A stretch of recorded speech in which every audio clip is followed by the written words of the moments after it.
जब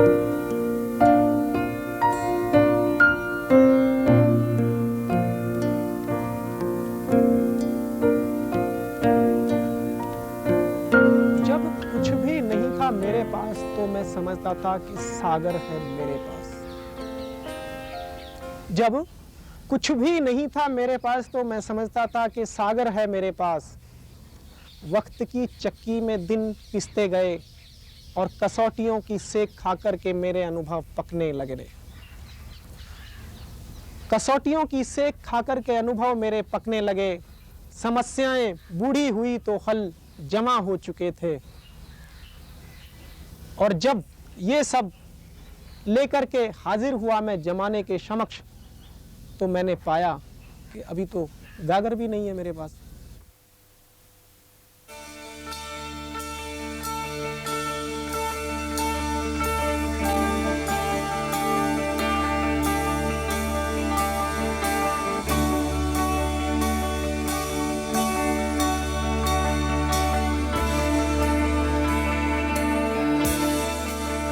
स्कूल में हमेशा अपने जोन में टॉप एथलीट बनता था। इन फ्रेंड्स कॉलोनी में मैंने तालीम हासिल करी थी अपने फ्रेंड्स कॉलोनी में, तो बेस्ट एथलीट बना करता था अपने जोन का।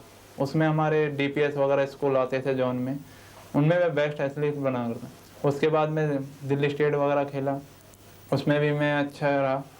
उसके बाद मैं नेशनल खेला।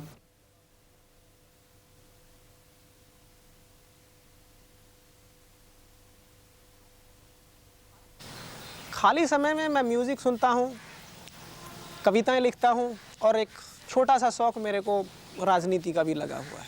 हम एक तो एफएम सुनते हैं, कभी जगजीत सिंह, चित्रा सिंह का कैसेट सुनते हैं और कभी मूवी भी देखते हैं। कभी जैसे अभी हमने थोड़े दिन पहले मैंने सत्या देखा है, बहुत अच्छी मूवी है। क्योंकि इसमें एक रियल लाइफ का प्रोजेक्शन है एक तरह से, इसमें कहीं कल्पना नहीं है, कहीं इस तरह कुछ नहीं है। जिस तरह बॉम्बे में गैंग वार होता है उस पर वेल रिसर्च्ड मूवी है और उसी तरह उसको प्रोजेक्ट किया गया है, इसलिए बहुत अच्छी लगी वो। ये गज़ल जगजीत सिंह का है, अपना बना ले मुझको क्या है।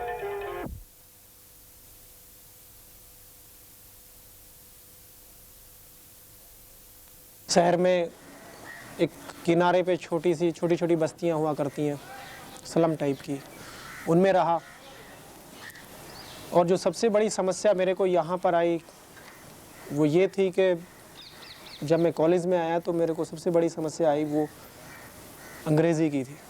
मगर जब यहाँ पर मैंने ताने और कमेंट्स मेरे ऊपर करे जाते थे या खींचे जाते थे, उस समय पर मेरे को रियलाइज़ हुआ कि भाई मेरे को अंग्रेज़ी सीखनी चाहिए।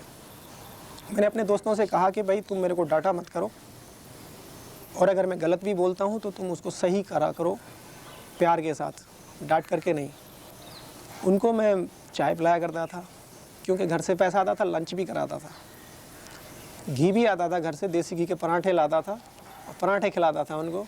जब मैं गांव से दिल्ली आया तो बहुत होप के साथ मैं आया था कि बहुत तरह के जो कास्टिज्म हैं, इस तरह की जो लड़ाइयाँ हैं, सोशल टेंशन्स हैं, जो मारपीट होती है, इस तरह का जो एट्रोसिटीज़ है, वो दिल्ली में कम से कम नहीं होगा। यहाँ पे मेट्रो सिटी है, यहाँ पे लोग पढ़ने लिखने वाले लोग रहते हैं, अच्छे लोग रहते हैं। ये मेरे पास एक तरह का होप था, इस तरह के आइडियाज़ के साथ हम दिल्ली आए थे। अपने अर्ली डेज़ में एडमिशन BA में एडमिशन होने से पहले मैं करीब 4-5 महीने मैं स्लम्स में रहा। स्लम्स में लाजपत नगर के बगल में एक इलाका है, वहाँ पे मैं रहा। बचपन से शौक ही रहा था, हमारा शौक ही ये रहा था। बचपन से पॉलिटिक्स में थे। जब भी जामिया में इलेक्शन हुए बचपन से पोस्टर लगा के बड़े खुश होते थे कि प्रेसिडेंट के पोस्टर लगा रहे हैं, तो इस वजह से बहुत ज़्यादा हो रहा था। और आपकी लव एंगल का क्या हुआ? मेरा लव एंगल कहाँ है रंजीत बाबू, ये तो सब यहाँ लड़की भी कास्ट देख लव करती है। तो आपने ये सोनाली बेंद्रे का पोस्टर क्यों लगाया रखा है? मैं नहीं लगाया, राकेश का लगाया हुआ है। तो आपने ही बोला होगा लाने के लिए। नहीं, हम लड़की के चक्कर में नहीं पड़ते हैं। आपके जैसे आप थोड़ी है कि दिन भर लड़की सब का हाथ देख रहे हैं और 15 का हाथ पकड़े हुए हैं, उसका तकदीर बता रहे हैं। ऐसा नहीं है, एक आध दिन मेरे लिए भी एक पकड़िए कहीं से। जरूर देखेंगे अगर मौका लगा तो। हाँ, फैमिली का सपोर्ट कभी राजनीति में होता नहीं है। सबसे अच्छा फैमिली का जो सपोर्ट उसी जब ही मिलता है ज़्यादातर, जब आदमी पढ़ के और अच्छी सर्विस कर लेते हैं। तो मीडियम क्लास का जो है, जैसे हमारा भाई था बड़ा, वो फ्लाइंग लेफ्टिनेंट बना, तो हमारी जो फैमिली का रुख था वो उसकी तरफ ज़्यादा था। आरिफ साहब देखो, हमको लोगों ने एमपी बना दिया बिना इलेक्शन के ही। एक डायलॉग है ना, वो कहते हैं कि पटियाला लोगे क्या लोगे, तो वो कहता है कि भाई पटियाला काम है तो पूरा हिंदुस्तान चाहिए। हम लोगों ने इतनी छोटी चीज़ बना दिया, एमपी बना दिया हमें, जबकि हम एमपी नहीं बनना चाहते। हम तो बनना चाहते हैं, अगर कोई बड़ी पोस्ट हो तो उस पर बैठना चाहते हैं। मैं जो बात कह रहा था कि मैं जाकिर हुसैन कॉलेज में पढ़ा रहा हूँ, कोई आदमी मेरे से ये सवाल पूछ सकता है कि जो इतना एरोगेंस आदमी है, जो अपर कास्ट डोमिनेशन है, जो एलिटिसिज्म है, उसके खिलाफ इतना लड़ने वाला आदमी है, वो क्लास में अपर कास्ट के बच्चों को कैसे पढ़ाता होगा। लेकिन कोई मुझे ये नहीं कह सकता। आप मेरे स्टूडेंट से जाके पूछ सकते हैं। मेरे लिए क्लास में स्टूडेंट है, वहाँ मेरे लिए ना कोई कास्ट है ना कोई क्लास है।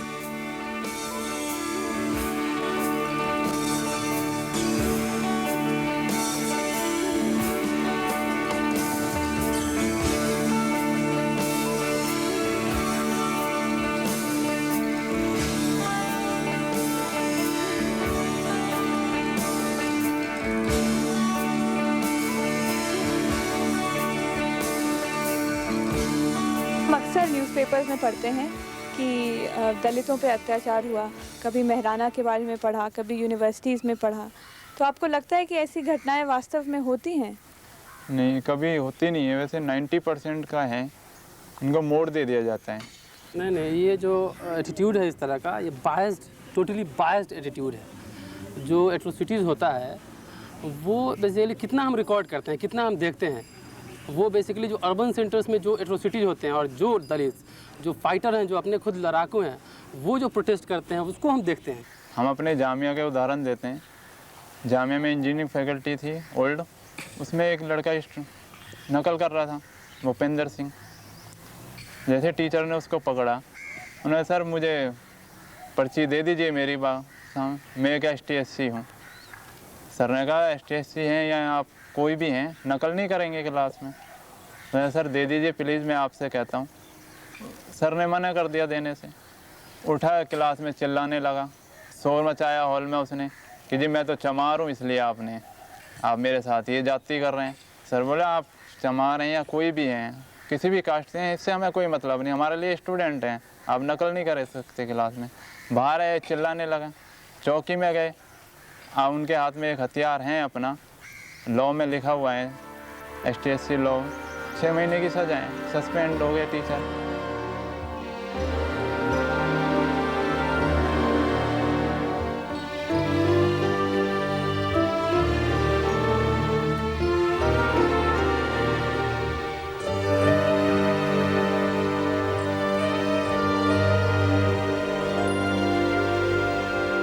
एक तो गांव में एक बार मेरे पिताजी एक मिश्रा जी का बहुत रिस्पेक्ट करते थे, वो ऑफिसर थे किसी डिपार्टमेंट में। तो उनके साथ हम उनके घर गए, तो हम भी बहुत रिस्पेक्ट करते थे, चूँकि फादर रिस्पेक्ट करते थे। जब उनके घर गए तो उनका लड़का पढ़ा लिखा था और अच्छा था, वो बहुत वार्म वेलकम किया कि आइए। तो देखिए कि वो मिश्रा जी बुज़ुर्ग थे, 60+ में होंगे करीब, कि बेटा को बाहर बुलाए और बोले कि क्या तुमको अंदर ला रहा है, उसको बाहर बिठाओ। ये मेरे पिताजी वॉच नहीं कर सके, लेकिन मैंने इस चीज़ को ऑब्जर्व किया। मैं उनके यहाँ बैठा, मेरा खून खौल रहा था कि देखिए एक पढ़ा लिखा आदमी जो कि बाहर आने पर कितना मीठा बात करता है और अंदर उसके किस तरह का मेंटालिटी है, किस तरह वो सोचता है दूसरे के बारे में। जबकि हम भी पढ़े लिखे लोग हैं, उसके तरह हम भी शर्ट और पैंट पहनते हैं, ऐसा नहीं है कि हम गाँव में पढ़े हुए हैं। तो ये मैं अपने पिताजी को मैं उस समय नहीं बोला, मैं पिछले साल ये बात बोला कि देखिए कैसे लोग हैं कि आपके साथ उठते बैठते हैं, बातचीत करते हैं, लेकिन जब वक्त आता है तो उसके किस तरह ये शो होने लगता है कि नहीं हम ब्राह्मण हैं और तुम दलित।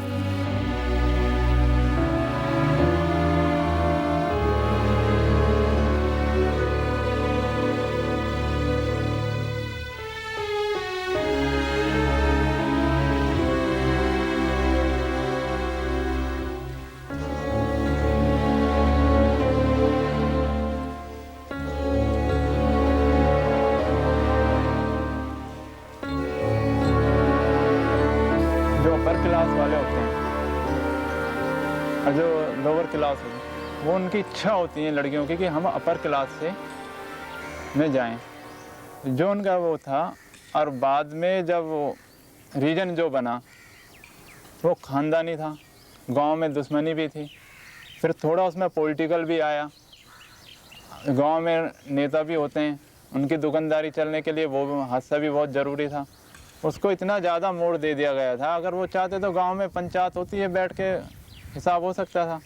देखिए उसमें तो यही हुआ था ना कि लड़का लड़की दोनों को हैंग कर दिया गया था, और नहीं, जो वो- लड़की की थी वो बड़े जात की थी। वो बाद में जब खानदान की बात आती है, खानदानी हिसाब होता है कि अपनी इज्जत वाली बात आ गई। वो तो लड़की वाले तो अब तैयार थे शादी करने के, क्योंकि उनकी लड़की तो अपर क्लास में जा रही थी। जो ST SC हैं वो तो बाद में कन्वर्ट हो जाके वो तो हो जाता। तो गांव में ऐसी रीत नहीं होती। नहीं, पर जैसे मेहराना का जो हम बात कर रहे थे, उसमें से जो लड़की थी वो ऊंची जाति की थी, लड़का जो था वो नीचे जाति का था। मैं बता तो रहा हूँ आपको कि वो तो हो ही नहीं सकता गांव में, शहर में हो सकता है। बेसिकली ये ब्राह्मण्स जो हैं धर्मशास्त्र से अपना लेजिटिमेसी ड्रॉ करते हैं। विधि ग्रंथ है, मुझे वहाँ से मिला है कि हम ब्राह्मण में पैदा हुए हैं तो मुझे बहुत ही ज़्यादा प्रिविलेज है। वहाँ बार बार धर्मशास्त्रों में ये बात कही गई है कि शूद्र को पीटने योग्य है, उसको मारना चाहिए, उसको प्रॉपर्टी नहीं रखना चाहिए, उसको नहीं पढ़ना चाहिए, उसको पढ़े लिखे अगर ब्राह्मण के खिलाफ बोले तो उसे मुंह में और कान में गरम तेल डाल देना चाहिए, गरम रॉड जो है लोहे का रॉड उसके मुंह में डाल देना चाहिए।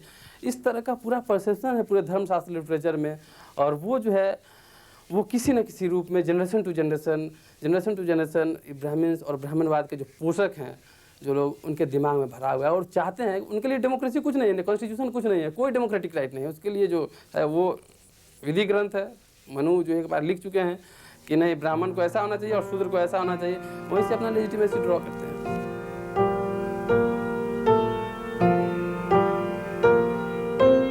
मैं अपना उदाहरण देता हूँ, अगर कोई मेरे सामने ST SC आएगा तो मैं उसके झूठी बर्तन नहीं उठा सकता, क्योंकि मेरे जो घर के संस्कार हैं, जिस घर धर्म में मैंने अपना जन्म लिया है, मैं ब्राह्मण हूँ। हमारे यहाँ शास्त्रों में लिखा ही नहीं है। शास्त्रों में अगर आप ये दिखा दीजिए कहीं भी लिखा हुआ है कि मैं आज या किसी ST SC के या बैकवर्ड क्लास किसी के मैं बर्तन उठाऊं या उनके साथ बैठूं, हमारे शास्त्रों में तो ये भी नहीं लिखा है मैं उनके साथ बैठूं, मगर आज मैं बैठ रहा हूँ क्योंकि चेंज आया है।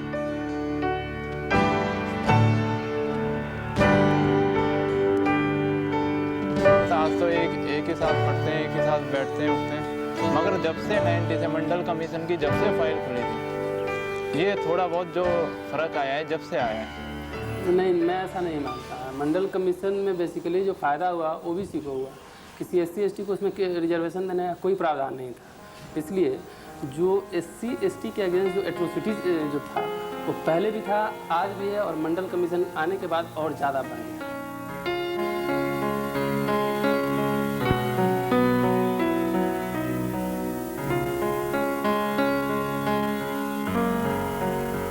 सेकेंड ईयर का रिजल्ट डिक्लेयर हुआ। अब हुआ क्या कि उन्होंने मेरा रिजल्ट विदहोल्ड कर दिया, तो फैकल्टी में कुछ हमारे मित्रगण थे, उन्होंने क्या किया कि यहाँ पर नोटिस लगा दिया फैकल्टी में कि कल की लाश हॉस्टल के कमरे से बरामद हुई।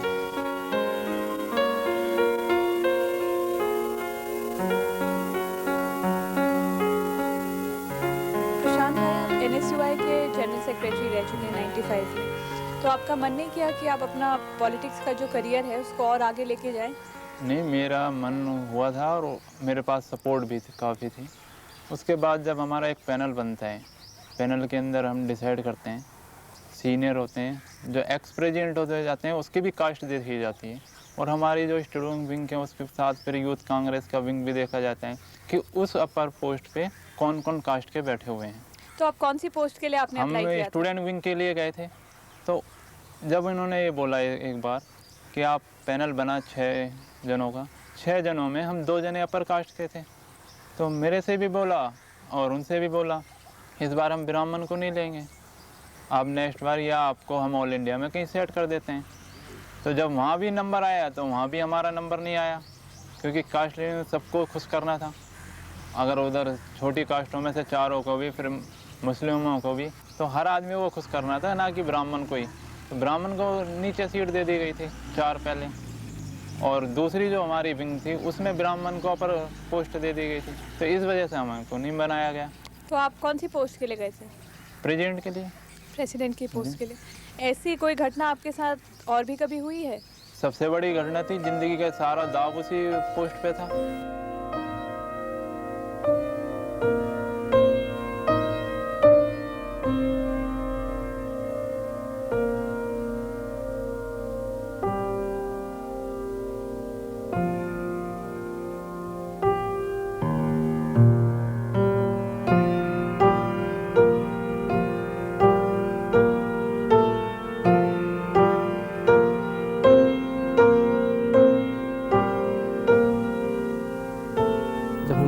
डेमोक्रेटिक राइट की बात करते हैं या फ्रीडम ऑफ स्पीच की बात करते हैं तब वायलेंट अटैक भी होता है। और मेरे साथ यहाँ जुबली हॉल के हॉस्टल में भी मारा गया था मुझे, जब मैंने बोलने की कोशिश की यहाँ पे कि आप SC/ST का 22.5% रिजर्वेशन जो है इसको कोटा फुलफिल कीजिए, इस कारण मेरे ऊपर अटैक भी हुआ।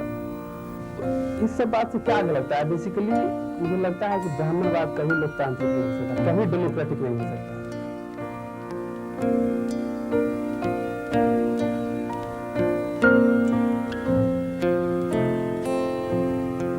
पहली क्लास से लेकर ग्रेजुएशन तक हमारे साथ एक ही टीचर के साथ हम पढ़ते हैं, एक ही क्लास में एक ही टीचर से हम तालीम हासिल करते हैं। फिर ये चेंज इनके अंदर क्यों आ जाता है? जो इनका IQ है, फिर आप अगर हमें लीजिए, आज आप हमारे पास हैं, हम 3.5% हैं और अपर क्लास सिर्फ 8% है पूरे हिंदुस्तान में। फिर अपर क्लास इतना अच्छा क्यों पढ़ पाता है? अगर इनके जहन में आज भी ये बात आ जाती है कि बचपन से कि नहीं हमारा तो रिजर्वेशन है, हमारा तो अच्छे कॉलेज में अच्छे उसमें एडमिशन हो ही जाएगा, हम इतनी तालीम अच्छी ना ले पाएँ। आप देखिए अगर कोई ST/SC बच्चा है तो वो घर जाके नहीं पढ़ता, घूमता है, वो मज़े से खेलता है या कुछ भी करता है। आप जाते हैं, अगर हमारे अपर क्लास का बच्चा है, जाएगा, नाश्ता करेगा, ड्रेस उतारेगा अपनी, फिर 2 घंटे होमवर्क करेगा, थोड़ी देर शाम को खेलेगा, फिर रात को 4 घंटे पढ़ेगा। तो उसका IQ ले लीजिए और एक ST/SC के IQ ले लीजिए, दोनों का टेस्ट करिए, बहुत ज़मीन आसमान का अंतर मिल जाता है।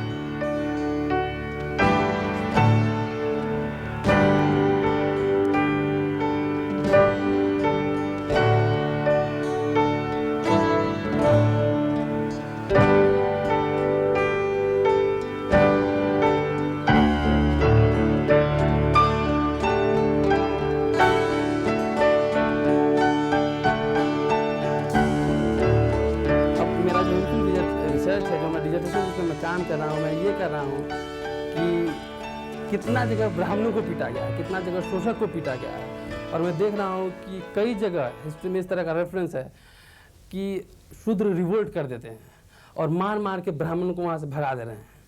तो ये बहुत ही इंटरेस्टिंग चीज़ है जो कि आज तक हमारे हिस्टोग्राफी में, हमारे रिसर्च में इस चीज़ को दबा के रखा गया है। मैं अपने जूते उतार के अपने सर पे तो चल के नहीं जा सकता ना, पैर की जूती अगर पैर में रहेगी तो अच्छी रहेगी।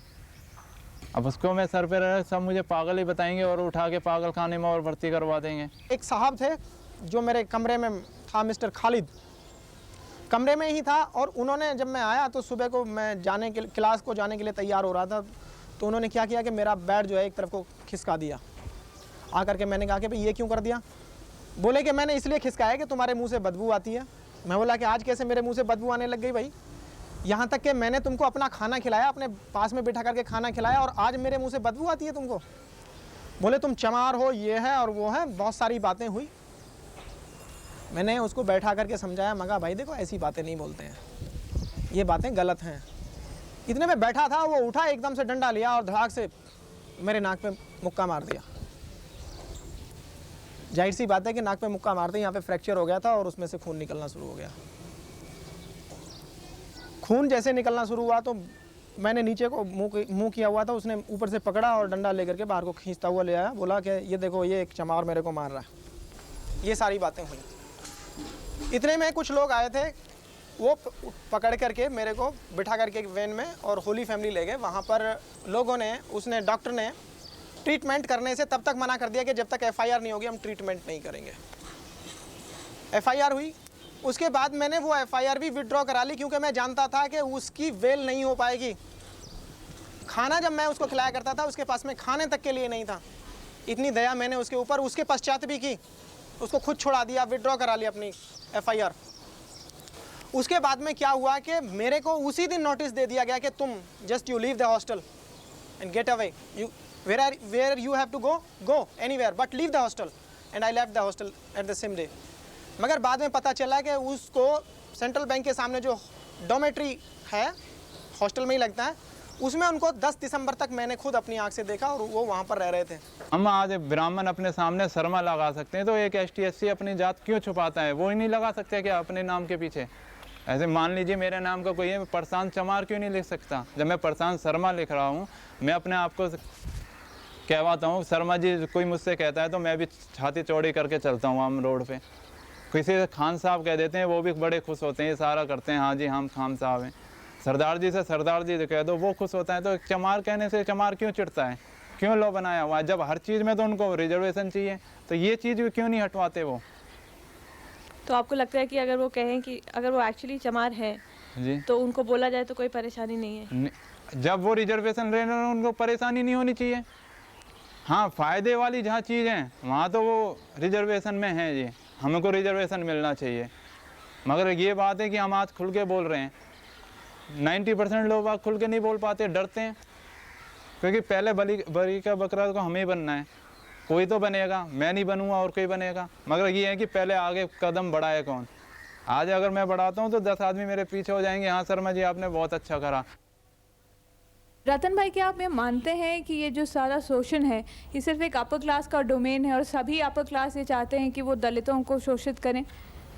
ऐसा है कि इस तरह नहीं होता है कि सभी ऊंची जाति के जो लोग हैं वो चाहते हैं कि दमन बरकरार रहे, और सभी नीचे जाति के जो लोग हैं, जो दलित हैं, शोषित हैं, वो इतने बड़े क्रांतिकारी हैं कि समाज में आमूलचूल परिवर्तन करना चाहते हैं। बेसिकली इस तरह का ब्लैक वाइट नहीं होता है, कई तरह का यहाँ सोशल मूवमेंट, कई तरह का social protest movement upper caste के लीडरशिप में शुरू हुआ है। इसलिए ऐसा नहीं है कि सब अपर कास्ट जो है ख़राब है और सब लोअर कास्ट जो है बहुत रिवोल्यूशनरी है, इस तरह का नहीं है।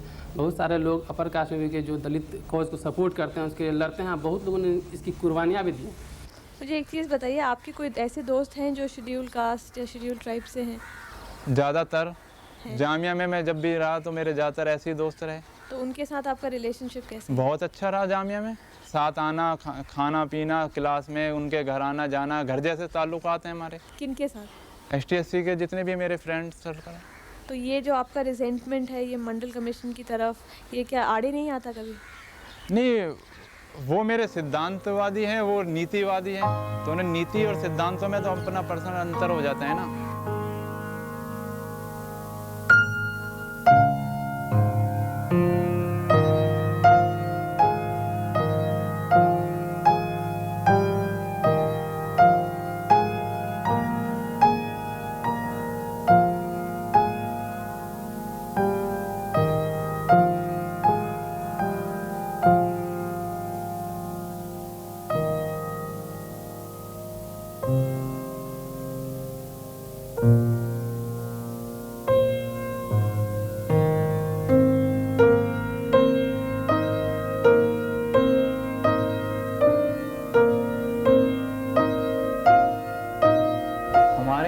रीति रिवाज में और हमारे यहाँ उच्च वर्ग में ये होता है कि जो लड़की के शादी का परंपराएं हैं वो उसके माता पिता करते हैं।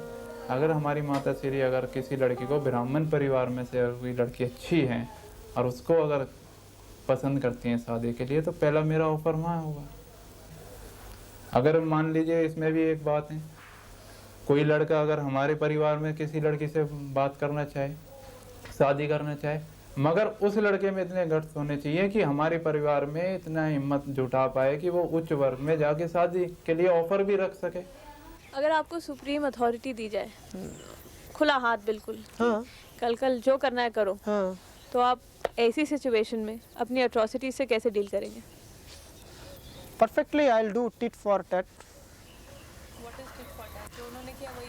Whatever they did with me, the same treatment will be given to them also. हम नहीं चाहते हैं कि जो ब्राह्मण थे, जिन्होंने इस तरह का उत्पीड़न किया है, जिन्होंने सताया है, जिन्होंने यहाँ के लोग दलित की आवाज़ें छीन ली है, जिन्होंने उनके शोषण पे ये इमारत खड़ी की है, जिन लोगों ने, हम ये नहीं चाहते हैं कि उनका भी उस तरह से दमन हो। प्रशांत भाई, आपने क्या मंडल कमीशन का रिपोर्ट पढ़ा है? मंडल कमीशन का रिपोर्ट मेरी नॉलेज में तो अपर क्लास का कोई 1% भी ऐसा आदमी नहीं है जिसने मंडल कमीशन का रिपोर्ट पढ़ा हो। और मेरे पढ़ने से और ना पढ़ने से अगर मेरे को पर्सनली कोई फ़ायदा हो रहा है तो हम पढ़ें भी उसे। ये हो सकता है कि अपना दिमाग ख़राब करें और अपने परिवार वालों का, अपने दोस्तों का भी दिमाग ख़राब हो। अब जहाँ पर मैं रहता हूँ वहाँ पर रहते रहते मेरे को सिर्फ 1 वर्ष हुआ है, 1 वर्ष भी नहीं हुआ। मैं दिसंबर से गया था और अभी दिसंबर नहीं आया है। करीबन 2000 घर हैं वहाँ पर और हर घर का कोई ना कोई सदस्य मेरे को वहाँ पे जानता है जहाँ पर मैं रह रहा हूँ। हाँ, लोग कहते हैं कि भाई तुम्हारी बात में, तुम्हारे स्पीच में या तुम्हारी बातों में बहुत ओज है, बहुत प्रभाव है। अगर आप बोलते हैं तो 2-4 बंदे उससे प्रभावित हो जाते हैं। क्योंकि 10 साल जामिया में भी हो गए और आज तक मेरे को ऐसा नहीं लगा कि यहाँ पर 4 लड़के भी मेरे साथ में। कभी कभी मैं अपने आप को एक भीड़ में खड़ा पाता हूँ, जहाँ से आने जाने के लिए मुझे दूसरों के कंधे और सिर पे पैर रख के गुजरना पड़ता है। मैं सोच में पड़ जाता हूँ कि मैं आगे बढ़ूं या ना। मुझसे पीछे आने जाने वाले मेरे ही कंधे, मेरे ही सर पे पैर रख के आगे बढ़ जाते हैं। किसी से मैं इन्फ्लुएंस नहीं हुआ और मैं अपने आप को ये मानता हूँ कि I am the superior person in the universe, because if मेरे मरने के बाद में ये संसार पूरा सोने का बन जाए, मेरे किस काम का? जब तक मैं हूँ तो मेरे लिए ये संसार है। मैं मर गया तो कुछ भी हो। दलितों और उत्पीड़ितों को अपनी लड़ाई खुद लड़नी पड़ेगी, क्योंकि उनकी रियल लड़ाई उन्हीं के द्वारा लड़ी जानी है। कोई भी ऐसा आदमी कि जो ऑपरेसर सेक्शन का है वो दलितों की लड़ाई नहीं लड़ सकता।